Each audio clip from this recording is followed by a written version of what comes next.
내일이 FMC인데요. FMC로 어떻게 증시가 움직일지는 알 수 없지만 우리가 알아두고 지켜볼 수 있는 부분은 있거든요. 상승이 계속될지 다시 하락으로 전환될지에 대한 부분이요.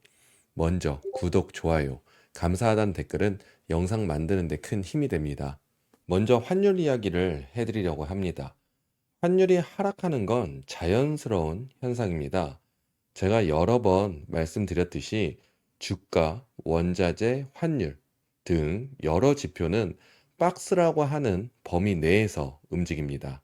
이 박스 안에서 상승하거나 하락하는 것은 횡보라고 하고요. 박스의 상단을 돌파해서 위로 올라가면 상승세가 계속될 가능성이 있다고 보게 됩니다. 반대로 박스 하단을 뚫고 내려가면 하락세가 이어질 수 있다고 보는 거고요. 현재 환율은 이 박스 안에서 움직이고 있습니다. 박스의 상단은 저항선 역할을 하는데요. 지금은 그 저항선을 막고 내려온 상황이고요. 만약 환율이 이 저항선을 넘어서 계속 오른다면 뭔가 문제가 생겼다는 것을 우리는 인지하게 될 겁니다. 일단 지금은 박스 안에서 움직이고 있기 때문에 큰 걱정은 하지 않으셔도 됩니다. 저는 멤버십 영상에서 2022년 당시 환율이 1,300원 부근으로 떨어졌을 때 달러로 바꿔놓으면 손해보는 장사는 아니라고 말씀드린 적이 있는데요. 많은 분들이 그때 바꿔놓으셨고요. 여기서 비유를 하나 들어볼게요. 짜장면 가격이 10,000원인데 다시 5,000원이나 6,000원으로 떨어질까요? 아마 그렇게 되긴 쉽진 않겠죠. 조금 과장해서 말하면 9,000원 또는 9,500원 정도에서는 오르락 내리락 할 수 있겠지만 본질적으로 가격이 다시 그 수준으로 내려가는 건 쉽지 않습니다. 왜냐하면 인플레이션이 상승했기 때문이죠. 만약 짜장면 가격이 6,000원으로 돌아간다면 그건 경제가 매우 나빠지고 경쟁이 치열해서 가격이 내려간 경우일 겁니다. 가격이 자연스럽게 내려가진 않을 테니까요. 환율도 비슷합니다. 1,000원대까지 내려가는 건 거의 불가능하다고 볼 수 있는데요. 만약 어떤 문제가 생기면 그땐 가능해질 수 있겠지만요. 그래서 저는 1,300원에서 최저 1,200원까지 환율이 떨어질 때 달러로 바꿔놓는 게 좋은 자리라고 생각했고요. 그 위치가 바로 생각하고 있던 박스의 하단이었습니다. 반대로 상단은 1,350원, 1,500원 정도를 보고 있었고요. 만약 1,500원을 넘어간다면 뭔가 문제가 생겼다는 것이기 때문에 지금의 위치에서는 더 상승하는 것보다는 내려오는 게 낫다라고 볼 수 있습니다. 이런 박스를 이해하면 더 올라간다는 이야기에도 조금은 조심할 수 있는 기준이 생기겠죠. 그리고 환율이 박스 안에서 급락하는 것은 잠시 노이즈일 수 있습니다. 예를 들어서요. 미국 국채 금리가 4%대로 급락했던 때가 있었는데요. 우려의 목소리들이 있었던 걸로 기억을 합니다. 채권 금리가 낮아지면서 주식까지 떨어지니까 불안함을 느낀 투자자들이 채권 쪽으로 옮겨가는 것이라고 볼 수 있었기 때문이죠. 저도 생각했던 박스 하단으로 내려가서 조금 걱정을 했었습니다. 근데 다시 4.3%대로 돌아왔고요. 다시 박스 안으로 돌아온 상태이기 때문에 채권 금리로 야기하는 사람들은 없는 것 같습니다. 박스를 벗어나 위로나 아래로 움직일 때를 걱정하시면 됩니다. 그러니 지금은 제가 알려드린 박스 범위인 1,300원 부근이나 그 아래서 환전하시면 큰 손해는 없을 것이라고 생각이 들고요. 만약 박스 하단을 벗어나 하락한다면 그때는 뭔가 문제가 생긴 것이라서 잘 지켜봐야 하겠습니다. 그리고 수출업에 큰 피해를 보는 기업은 그러게요. 저는 많지는 않을 것으로 보입니다. 요즘은 달러로 거래를 많이 하기도 하고요. 환율이 오르락 내리락 하는 범주 내에서는 크게 손해보는 장사라고 생각하지 않기 때문에 아직 큰 피해를 이야기하기엔 이르다라고 말씀드릴 수 있습니다. 5월 2일 1,440원에서 1,400원대로 40원 가까이 하락했습니다. 박스 하단에서 상단으로 빠르게 오른 상황에서 상단을 뚫고 오르지 못하면 수익 실현 매물들이 있어서 빠르게 떨어지는 하나의 원리가 있는데요. 보세요. 빠르게 오른 구간이 있었기 때문에 빠르게 내린 구간이 생기는 거고요.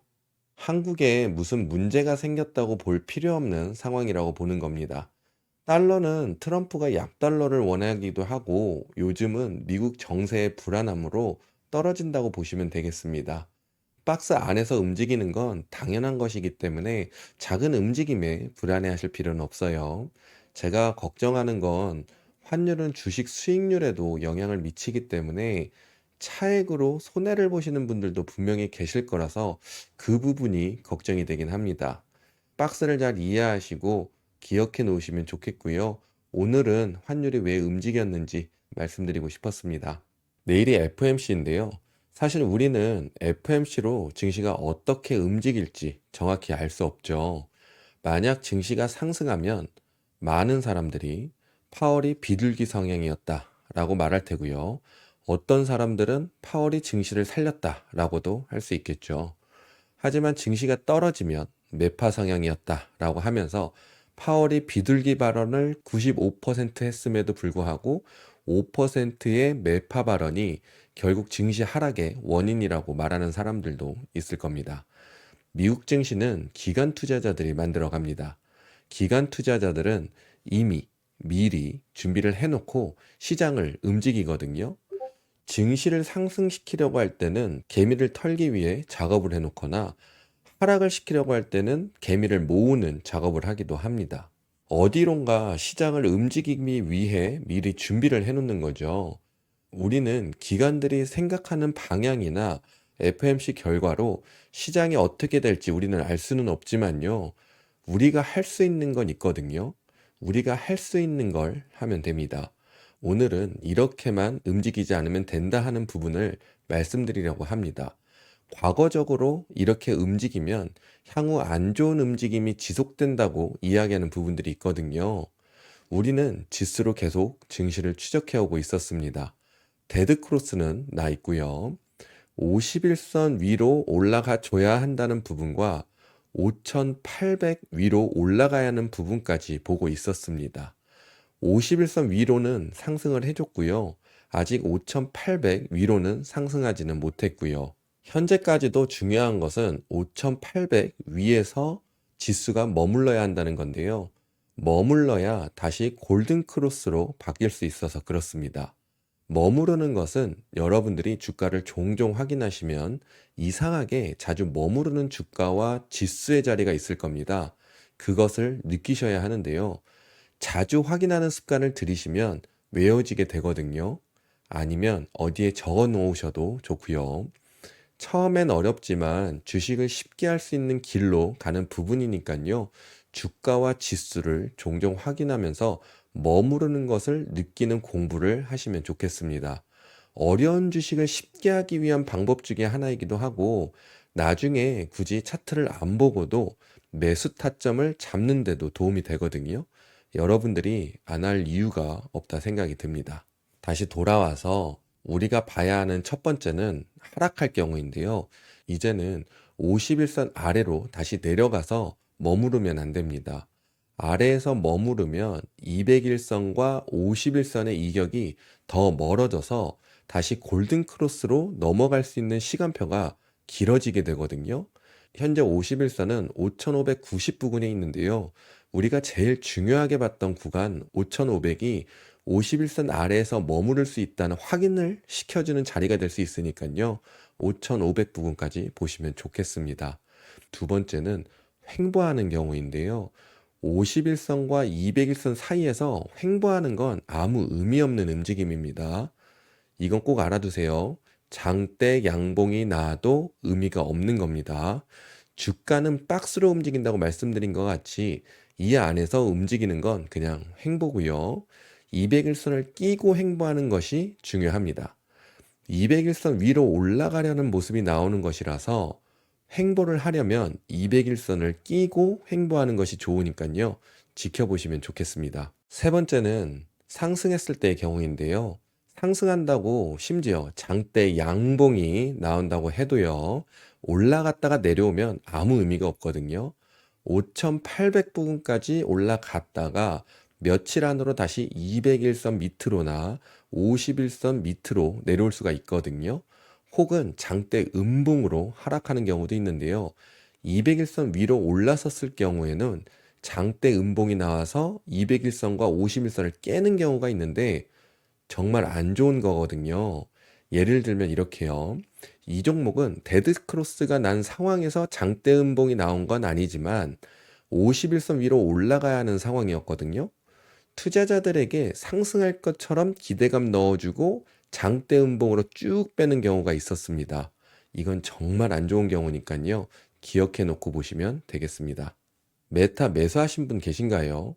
실적 전에 들어가실 분들은 540, 530 부근, 상승 시 570, 580까지 볼 수 있다고 말씀드렸는데 실적 당일 530 실적 발표하고 580까지 상승하고 마감이 되었습니다. 후엔 더 올라갔고요. 주가는 박스로 움직이기 때문에 상승하게 되면 어디까지 갈 수 있는지 예상을 해둘 수 있거든요. 다음에도 기회가 되면 종목 로또를 말씀드리도록 하겠고요. 585 부근 밑으로 내려오면 안 되겠습니다. 테슬라입니다. 200일선 위로 상승을 실패했거든요. 간단합니다. 285 위로 상승해야 골든크로스가 가능해지고요.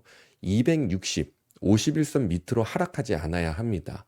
지금은 285 위로 올라가는 것이 시급한 상황입니다. 지금은 종목을 보기보다는 지수를 보면서 추세를 확인하면서 가야 하는 중요한 시기입니다.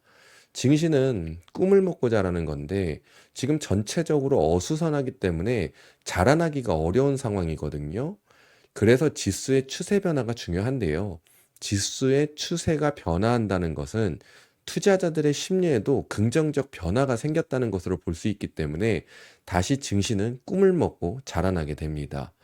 지금은 종목의 상승은 일시적일 확률이 높고요. 지수가 상승 쪽으로 추세 변화를 시키는 게 중요한 상황입니다. 주식에는 원리가 있습니다. 환율에도 원리가 있고요. 이런 것들을 알면 주식하기가 쉽거든요. 요즘 일어나는 조그만 환율 움직임에 이것저것 이야기하지 않게 됩니다. 혼자 방황하지 마시고 멤버십에도 많은 관심 부탁드리고요. 우리는 어려운 주식을 쉽게 하는 방법을 찾아야 합니다. 여러분들이 쉽게 주식을 할 때까지 좋은 영상 많이 만들겠습니다. 구독, 좋아요, 감사하다는 댓글은 큰 힘이 됩니다. 그럼 저는 다음 영상으로 찾아뵙겠습니다. 감사합니다.